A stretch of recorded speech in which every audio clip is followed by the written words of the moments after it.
यहाँ पुत्र हुआ। अरे रघु हुए कैसे? दिलीप रघु कैसे पैदा हुए? खटवांग दीर्घतमा दीर्घ बाहु कवि सुदुम्न सरयाति नभग नाभाग अम्बरीश हरिश्चंद्र, ये सारे राजा पैदा कैसे हुए? गौ माता के संकल्प से, गौ माता के यज्ञ से, गौ माता के विचार से, उसकी सेवा से। और तो और राम भी तभी प्रकट हुए जब यज्ञ हुआ, और यज्ञ से खीर मिली। खीर आधी दी गई कौशल्या को, आधी आधी, आधी में से आधी आधी कैकेयी और सुमित्रा। गौ माता ऐसी है। राम के मूल में गौ हैं। दिलीप, कवि, सुदुम्न, नभग नाभाग, अम्बरीश, हरिश्चंद्र, खड़वांग, भागीरथ, ये सब के सब पैदा हुए गौ की कृपा से। इनकी माताओं ने, इनके पिता ने गौ का व्रत किया है। अरे एक और बात बताएं, एक तो गौ में चराकर गोपाल ही हो गया, गोविंद। उनका भी जीवन बिना गौ के कहां है? नमो ब्रह्मण्य देवाय गौ ब्राह्मण हिताय च। भागवत में आता है कि आपके धर्म की रक्षा निसंदेह होगी, जरूर होगी, पर गौ की सेवा कीजिए, गौ सेवा कीजिए। गौ से सब साधन बन जाएंगे। आचार्यों के सानिध्य में रहो, संतों के सानिध्य में रहिए, गुरु के सानिध्य में रहिए, पर गौ की सेवा कीजिए। हमारे भारत की दो चीजें, कृषि और ऋषि, इनकी रक्षा की जानी चाहिए। भारत को समझना है तो इन दो शब्दों से समझा जा सकता है, कृषि, और कृषि के मूल में गौ है, और ऋषि।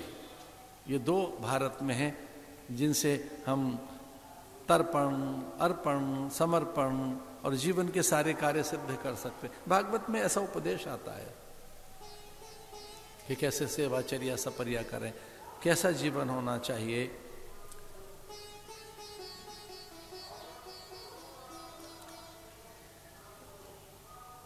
कथाएं तो काफी।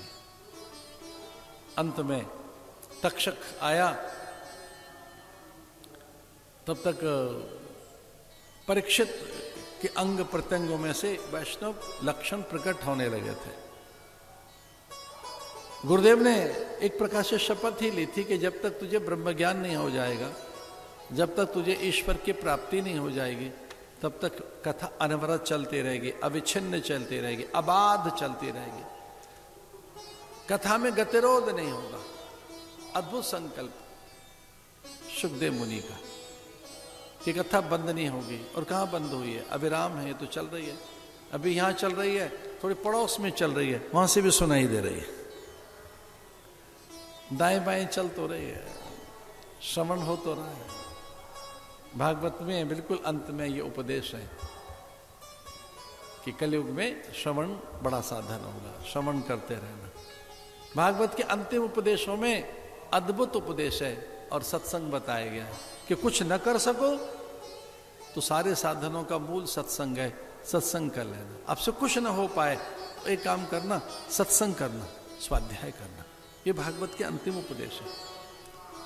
सत्संगत्वे निस्संगत्वम, निस्संगत्वे निर्मोहत्वम, निर्मोहत्वे निश्चलतत्वम, निश्चलतत्वे जीवन मुक्ति। भागवत के अंतिम उपदेशों में बताया गया है कि जीवन निर्माण के लिए एक ही चीज है, वो है सत्संग। सत्संग करते रहना, स्वाध्याय करते रहना, गौ माता की सेवा में रहना। बड़ी अद्भुत बात बताई है कि पल प्रतिपल महापुरुषों के नैकट्य में रहना, कलयुग से बचे रहोगे। कली प्रभाव से बचाने के लिए साधु संगति, विद्वानों के संग में रहो, हरि भक्तों के संग में रहिए और समय निकालकर सत्संग के लिए आते रहिए। ये कलयुग के से बचने के उपाय बताए जा रहे हैं।